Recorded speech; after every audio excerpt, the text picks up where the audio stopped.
Good morning বন্ধুরা, welcome to my YouTube channel. আমরা সকাল সকাল বেরিয়ে গেছি দীঘা যাওয়ার উদ্দেশ্যে। তো আমি, আমার বউ, আমার বন্ধুর ওয়াইফ, এই চারজন মিলে দীঘার উদ্দেশ্যে রওনা দিলাম, আর আমার ছোট ছেলেকে নিয়ে। দেখতে থাকুন এই ব্লগটা, খুবই মজা হবে। এটি হচ্ছে আমাদের ট্রেন। এই ট্রেনে চেপে আমরা যাব। এই ট্রেনটি 6:45-এ হাওড়া স্টেশন থেকে ছাড়ে। ট্রেনের নাম হচ্ছে তাম্রলিপ্ত এক্সপ্রেস। এই ট্রেনে আমাদের সিট রয়েছে D4-এ। চলুন আমরা গিয়ে সিটে বসি। আমরা সকালবেলা বাড়ি থেকে 5টার সময় বেরিয়েছি। দেখুন আমরা সিটে এসে বসে গেছি। 3টে সিট এক জায়গায় রয়েছে, একটা সিট এইদিকে রয়েছে, তাই আমি একটু আলাদা হয়ে গেছি। আর ওদেরকে 3জনকে একসাথে দিয়েছি বসার জন্যে। আমাদের ট্রেন ছেড়ে দিয়েছে। সামনে বন্দে ভারত এক্সপ্রেস যাচ্ছে। এটা আমাদের ট্রেন দীঘা।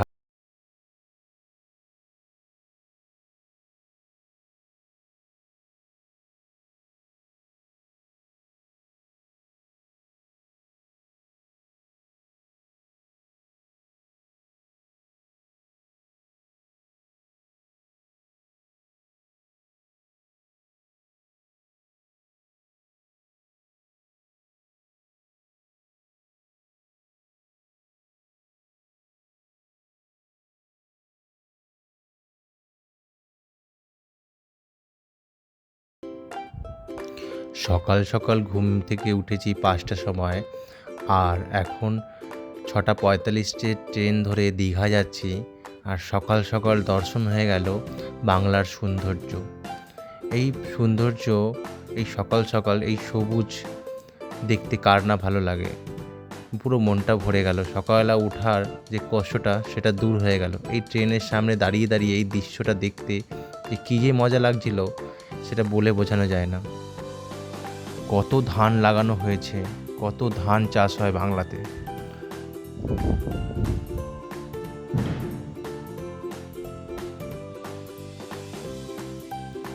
দেখতে দেখতে চলে এসেছি আমরা দীঘা স্টেশনে। আজকে দীঘা স্টেশনে আমাদের প্রথম দিন। আমরা 2 দিনের মতন থাকবো। দীঘাতে নেমে আমি আশ্চর্য হয়ে গেছি, এই ট্রেনের মধ্যে এত মানুষ ছিল, এত ভিড় ট্রেনের মধ্যে। আপনি বন্ধুরা দেখুন একটুখানি। চলে এসেছি বন্ধুরা শেষমেশ সমুদ্রের পাড়ে। দেখুন বন্ধুরা, ট্রেন থেকে এত লোক তো নেমেছিলই, সমুদ্রের পাড়ে এসে খালি মাথায় দেখতে পাচ্ছি এত মানুষ এসছে এখানে, এত প্রচুর পরিমাণে ভিড় হচ্ছে। আর ভিড় হয়েছে সেটা আপনারা দেখতেই পারছেন, খালি গিজ গিজ করছে মানুষ। এত মানুষ এসছে দীঘাতে, আমরা নামবো কোথা দিয়ে বুঝতেই পারছি না, এত ভিড় রয়েছে। এই যে আমি আর বিশ্বজিৎ এসছি সমুদ্রতে চান করতে। আমার বউ আসেনি, বলছে আমরা হোটেলেই থাকবো। আর বিশ্বজিতের বউ আসেনি, ওর শরীর খারাপ। সত্যি কথা বলতে আমি ব্যাকগ্রাউন্ডের সাউন্ডটা বন্ধ করে দিয়েছি, এত আওয়াজ হচ্ছিল। তাই আমি ব্যাকগ্রাউন্ড থেকে সাউন্ডটা বন্ধ করে দিয়ে আমি পরে সাউন্ড দিচ্ছি। আর দেখুন বন্ধুরা, মাথা দেখুন, খালি মাথা দেখতে পাচ্ছি। এই বিশ্বজিৎ জলে নেমে গেছে, আমি নামিনি, আমার হাতে ফোন রয়েছে। আর এখান থেকে নেমেছে অনেক কষ্ট করে। এখানে অনেক পাথর রয়েছে, কিভাবে মানুষ নামছে। আমি তো নামতেই যখন গেছিলাম তখনকে আমার পায়ে হাঁটু ছুলে গেছিলো। এত পাথরের মধ্যে আমি নামতেই ভয় পাচ্ছিলাম। দেখুন আমি নেমেছি, এখানে পাথরের উপরই বসে রয়েছি নিচে, নামতে ভয় লাগছে, তাও এত ঢেউ আসছে, নাড়িয়ে দিচ্ছে পুরো আমাকে। আর পাথরে ঘষা খেয়ে পা কেটে যাচ্ছে। তাই আমি একটা ছোট্ট ক্লিপ দিলাম আমার চান করার। আমি চান করিনি বেশি। এই চলে এসেছি দুপুরবেলা আমরা দুপুরে খাবার খেতে। এই দুপুরবেলা আমরা খাবার খাচ্ছি। আমরা বিচের সামনেই হোটেলটা পেয়ে গেছিলাম। আর এই খাবারের হোটেলটাও বিচের সামনেই রয়েছে। আর খাবারটা খুবই টেস্টি ছিল এখানে। আমরা যতদিন ছিলাম এখানেই খেয়েছি দুপুরে খাবারটা। এত টেস্ট ছিল, সত্যি খুব দারুণ। ভাত, আলু পোস্ত, বাঁধাকপির তরকারি আর ডাল। একটা গাড়ি ভাড়া করে নিয়েছি আমরা উড়িষ্যার দিকে যাওয়ার জন্য ঘুরতে। আর সঙ্গে সঙ্গে আমরা দেখব কাজু বাদামের বাগান, আর যাওয়ার সময় উড়িষ্যার বর্ডারও দেখব। দেখতে থাকুন আমাদের সাথে বন্ধুরা।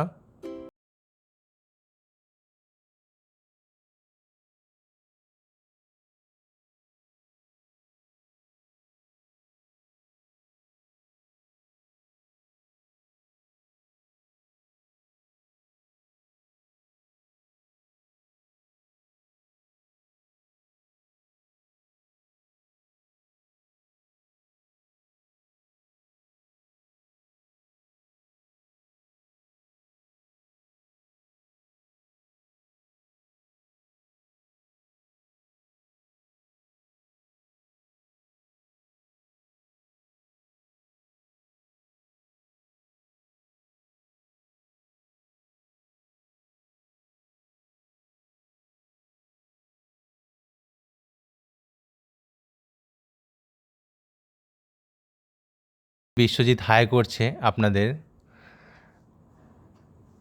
এরপর একটু একটু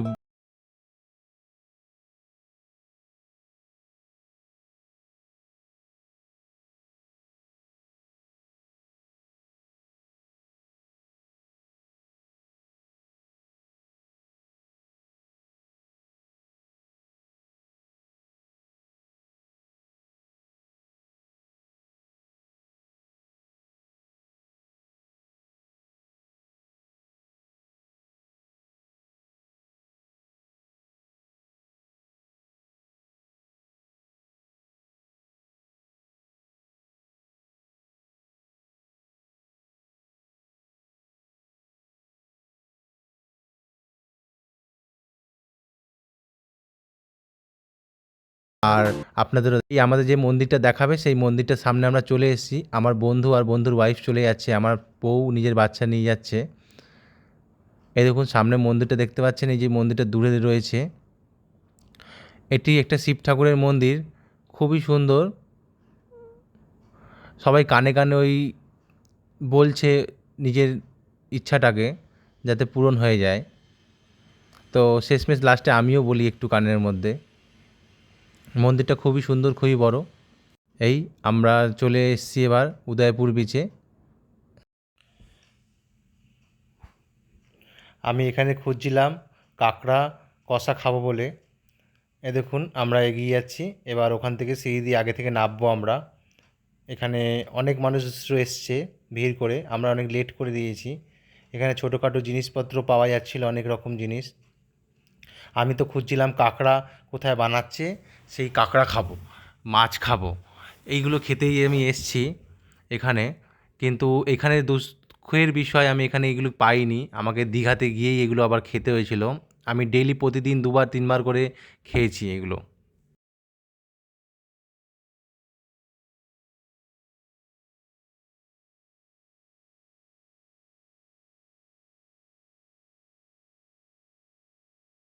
দেখুন আমার বাবু আর আমি নেমে গেছি নিচের দিকে। এ দেখুন ওই নৌকায় করে ওপারে যাচ্ছে সবাই লাল কাঁকড়া দেখার জন্যে। আমার ছোট বাচ্চা রয়েছে বলে আমি আর নৌকায় চাপবো না, আর আমার লাল কাঁকড়া দেখার দরকারও নেই, তার জন্য আমি যাইনি ওই পারে। ওই যে নৌকা যাচ্ছে ওপারে নিয়ে যাবে, ওপারে নিয়ে গিয়ে লাল কাঁকড়া দেখাবে, 20 টাকা করে নেয় ওপারে যাওয়ার জন্যে। দেখুন পাশ দিয়ে কী সুন্দর একটা নদীর মতন বয়ে যাচ্ছে জল, ওটা দিয়ে আবার ভাঙন সৃষ্টি হচ্ছে আবার আলাদাভাবে, দেখুন আমি দেখাবো।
আমরা দীঘা চলে এসেছি, এই যে মাছের দোকান, আমরা মাছের দোকান পেয়ে গেছি।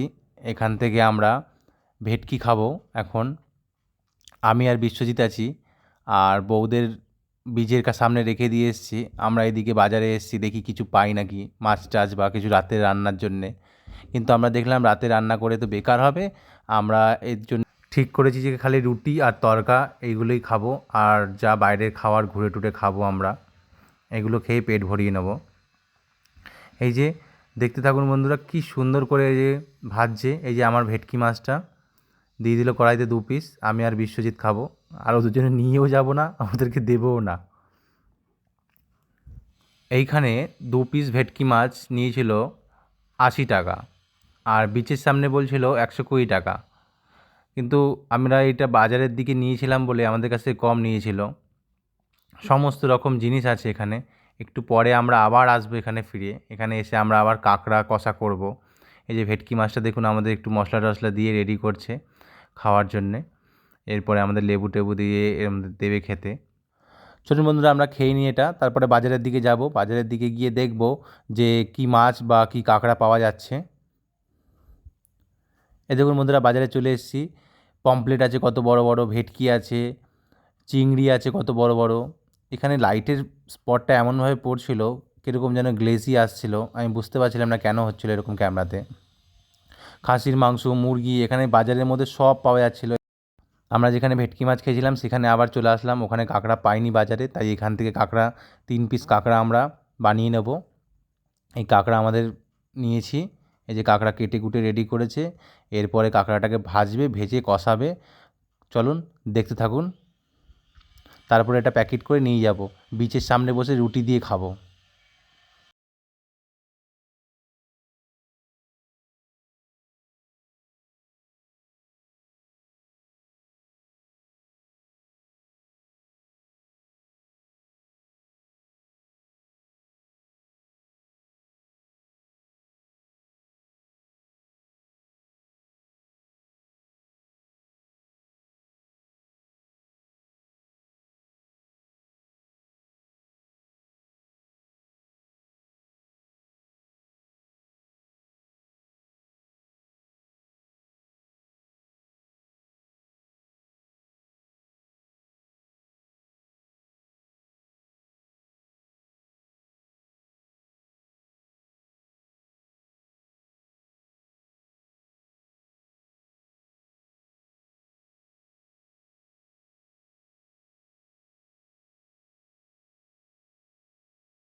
করছে, আপনারা নিশ্চয়ই একবার যান, ঘুরে আসুন। সত্যি এত সুন্দর, এত বড় মন্দির পশ্চিমবঙ্গের মধ্যে হয়েছে, একবার দর্শন করা তো উচিতই, সে যেই বানাক না কেন মন্দিরটা। সত্যি খুবই সুন্দর বানিয়েছে, দারুণ দারুণ হয়েছে মন্দিরটা। মন্দিরে ক্যামেরা নিয়ে ঢুকতে পারবেন, ফোন নিয়েও ঢুকতে পারবেন, সমস্ত কিছু নিয়ে ঢুকতে পারবেন, কিন্তু আপনাকে মন্দির ঠাকুরের স্থানগুলোতে আপনাকে ছবি তুলতে দেবে না, আর ঠাকুর যেখানে রয়েছে সেখানেও ছবি তুলতে দেবে না। আর এখানে কোনো পান্ডার কোনো ঝামেলা নেই, কেউ টাকা পয়সা চাইবে না আপনার থেকে, কোনো টাকা পয়সা দিয়ে নেই এখানে, কোনো 2 নম্বরি কোনো ব্যাপার নেই। সোজা আপনি বাইরে থেকে প্রসাদ কিনুন, ওখানে প্রসাদ দিন, পুজো দিয়ে দেবে আপনার প্রসাদকে, আপনার নাম ধরে ডাকবে, আপনাকে প্রসাদ দিয়ে দেবে, কোনো ব্যাপার নেই এখানে, খুবই সুন্দর।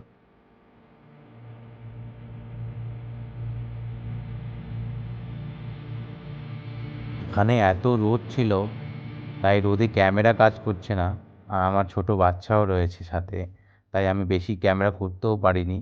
আমার বউ নিয়ে তাড়াতাড়ি করে ওকে এগিয়ে গেছে। দেখুন আপনার ধীরে ধীরে যাচ্ছে, কি সুন্দর কাজ করেছে, এত টাকা খরচা করে এত বড় পশ্চিমবঙ্গের মধ্যে মন্দির বানিয়েছে, সত্যি এত বড় মন্দির।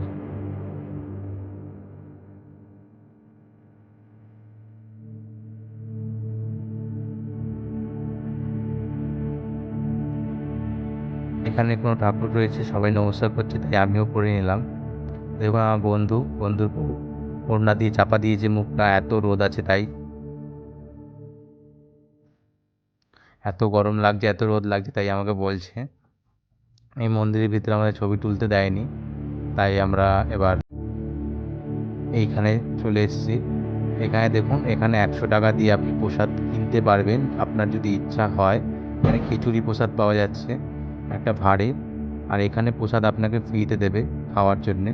আর ওইদিকে প্রসাদ, খিচুড়ি প্রসাদ 100 টাকা দিয়ে আপনাকে কিনতে হবে যদি আপনার ইচ্ছা হয়। এই দেখুন বন্ধুরা, পিছন দিয়ে দেখাচ্ছি মন্দিরটা কত বড় করেছে। এই দেখুন চারিদিকে এত বড়,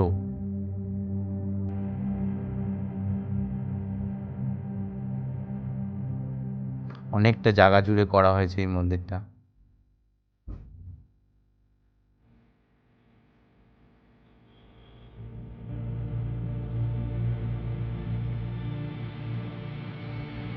বন্ধুরা, এটা হচ্ছে রান্নাঘর, এটা হচ্ছে কিচেন, মন্দিরের কিচেন ওটা।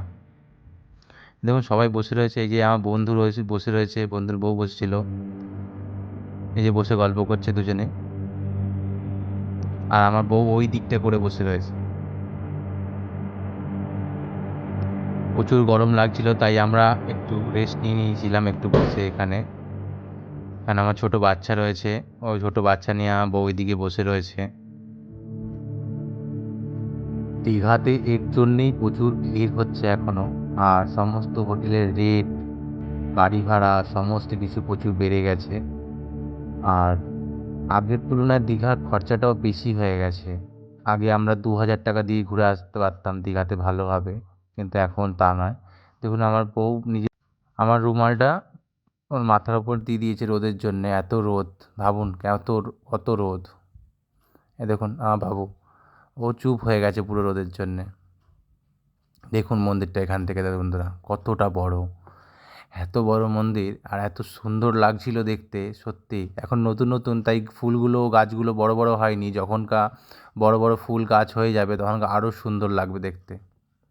প্রচুর সিকিউরিটি ছিল ওখানে, প্রচুর সমস্ত কিছু ছিল, খুব ভালোভাবে সবাই ঘুরে আসতে পারবে। সন্ধেবেলা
ভিডিও আমরা কিছু করতে পারিনি। আর এইখানে দেখুন ময়ূরাক্ষীটা কি সুন্দর সাজিয়েছে, রাস্তার মাঝখানে দুজনে কি সুন্দর লাইট দিয়েছে মাঝখান দিয়ে। আর এখানে দেখুন বিশ্ব আর বিশ্বর ওয়াইফ রাধা দুজনে মিলে এই ময়ূরাক্ষীর এখানে এসে ফটোশ্যুট করছে। এই দেখুন দুজনেই। আমরা পিছন দিক দিয়ে বেরিয়ে যাব এবার, সমুদ্র সাইড থেকে হেঁটে হেঁটে আমরা দীঘাতে যাব। এই দেখুন আমরা বেরিয়ে গেছি, এখানে আমরা কিছুক্ষণ বসবো, রাতের সমুদ্র উপভোগ করব কিছুক্ষণ, রাতের সমুদ্রের ঢেউটা দেখব। দেখতে পাচ্ছেন আপনারা সাহায্যটা যেটা আসছে সেটা সমুদ্রের ঢেউ। রাতের সময় বন্ধুরা সমুদ্রের ঢেউটা স্রোত খুবই বেশি থাকে, প্রচুর হাওয়া বয়।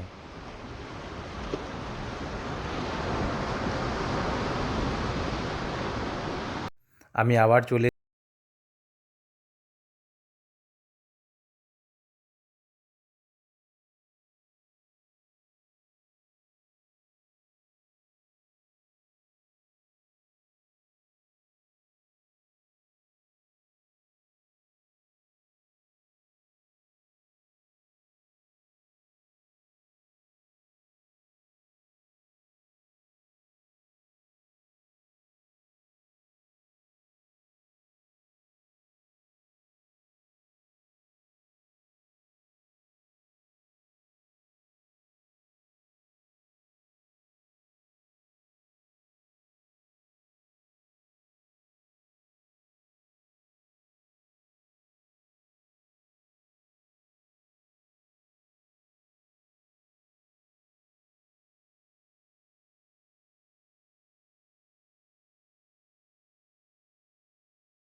এরপরে আমরা সমুদ্রের পাড়ে এসে রাত্রিবেলা বসছিলাম, কিছুক্ষণ সময় কাটাচ্ছিলাম, সমুদ্রের স্রোতের উপভোগ করছিলাম।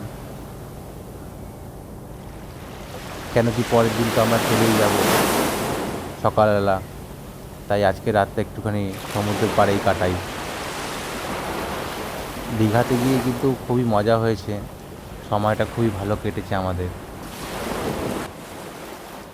সমুদ্রের পাড়ে রাত্রি 10টা না কটা বাজে, আমার ছেলে সমুদ্রের পাড়ে বসে রয়েছে আর মায়ের সাথে খেলা করছে, দুজনে হাসাহাসি করছে আর খেলছে দুজনে মিলে। এরাও খুব মজা করেছে। সত্যি দীঘা যাওয়াটা, এরপরে যখন দীঘায় আসবো তখন মা বাবাকে নিয়ে আসবো। এইবারেই মা বাবাকে নিয়ে আসতাম, খালি কিছু অসুবিধার কারণে আনতে পারিনি মা বাবাকে, নাহলে নেক্সট টাইম মা বাবাকে আমি নিয়ে আসবো আবার। এ দেখুন রাতের সমুদ্র সবাই সময় কাটাচ্ছে, আর কেউ নিজের হোটেলের দিকে চলে যাচ্ছে। কেন কি অনেকেরই কালকে সকালের ট্রেন রয়েছে, তাতে আমাদেরও রয়েছে। বিশ্ব নিজের ওয়াইফের সাথে কথা বলে যাচ্ছে আর সমুদ্রের স্রোতের উপভোগ করে যাচ্ছে। সত্যি বলতে সমুদ্রের পাড়ে রাতে বসে সময় কাটানো একটা আলাদাই অনুভূতি হয়, সেটা সত্যি খুবই সুন্দর, খুবই সুন্দর। আমার ছোট বাচ্চার জন্য আমরা বেশিক্ষণ বসতে পারবো না, আর এই ঢেউটাও উপভোগ করতে পারবো না। এবার আমরা আজকে বন্ধুরা আমাদের দীঘাতে তৃতীয় দিন। আমরা আজকে সকালবেলা সমুদ্রের পাড়ে চলে এসেছি সকাল 6টার সময়, কেন কি আজকে আমরা আবার সকাল সকাল চান করব। আর 10টার সময় আমাদের ট্রেন রয়েছে, সেই ট্রেনে করে আজকে বাড়ি ফিরতে হবে। তাই সবার একটু মন খারাপ। সকালবেলা আমার ছেলে এখনও ঘুমাচ্ছে, ঘুম ভাঙেনি এখনও ওর। সমুদ্রের পাড়ে চলে এসেছি, তাই এরা সমুদ্রের জল এখনও গায়ে লাগায়নি, তাই আজকে একটু লাগাবে গায়ে জল। তাই সকাল সকাল আসতে হলো। আর আমি আর বিশ্ব ঠিক করে রেখেছি যে আজকে আমরা আবার চান করব। আমরা প্রতিদিন চান করেছি, আমরা 3 দিনই চান করেছি, 3 দিন ছিলাম 3 দিনই চান করেছি। আর আজকে এদেরকে বলিনি, আমরা আবার চান করব আজকে। সমুদ্রের পাড়ে আমরা নেমে গেছি, আমার বউ, আমার ছেলে, আমি, বিশ্বজিৎ, তার বউ। দেখুন আমার ছেলে সমুদ্র দেখছে। এই যে রাধা দাঁড়িয়ে রয়েছে ওখানে, এই যে বিশ্ব স্যান্ডো গেঞ্জি পরে রয়েছে, ও চান করার পুরো প্ল্যানে রয়েছে। আমরা ঠিক করেছি যে আমরা 8টা অবধি ঝাঁপাবো এখন সমুদ্রতে। এই যে ফটোওয়ালা এসছে, খালি ফটো তোলার যে কথা বলছে। বন্ধুরা সমুদ্রের ঢেউটা দেখুন।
আবার দেখা হবে নেক্সট ব্লগে।